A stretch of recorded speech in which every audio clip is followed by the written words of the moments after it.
अस्सलाम वालेकुम। मैं बनाने वाली हूँ आपके सामने स्ट्रॉबेरी का जूस। इससे पहले मैंने आपको स्ट्रॉबेरी का मिल्क शेक बनाना सिखाया था। तो रमज़ान शरीफ की आमद है, इसलिए ये मैं बना रही हूँ कि ये रोज़ा खोलने के बाद ये वाला शरबत पिएं तो ये दिल और दिमाग को ठंडक पहुँचाता है। सारा दिन की जो रोज़े की गर्मी होती है इससे वो दूर होती है। तो चलें फिर बनाना स्टार्ट करते हैं। ये मैंने एक जग लिया है, इसके अंदर मैंने पानी डाल दिया है। अब हम इसके अंदर स्ट्रॉबेरी डालेंगे।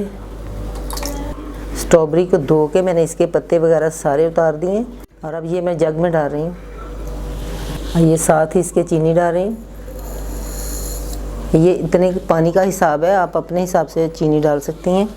ये मैंने तकरीबन आधा बाउल चीनी का लिया था। अगर आप गाढ़ा पीना पसंद करती हैं तो पानी थोड़ा कम डाल लें, वरना ये ज़रा पतला ही अच्छा लगता है।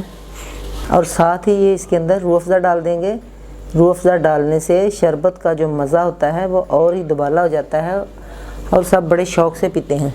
अब हम इसे ग्राइंड कर लेंगे। तो देखें, ये हमारा स्ट्रॉबेरी का शरबत बनके तैयार हो चुका है। पानी की जगह दूध डाल लें तो मिल्क शेक बन जाएगा, और अगर पानी डाल के बनाएं तो ये शरबत बनके तैयार हो गया है। कुछ लोग इसे पका कर बनाते हैं, लेकिन कभी भी स्ट्रॉबेरी का शरबत को पकाना नहीं चाहिए, क्योंकि इसकी सारी अफादियत तो ख़त्म हो जाती है। ये ऐसे ही फ्रेश जूस अच्छा लगता है, फ्रेश स्ट्रॉबेरी का। उम्मीद करती हूँ कि आपको ये मेरी रेसिपी भी पसंद आई होगी। तो इंशाल्लाह फिर मिलते हैं एक नई रेसिपी के साथ। तब तक के लिए अल्लाह हाफिज़।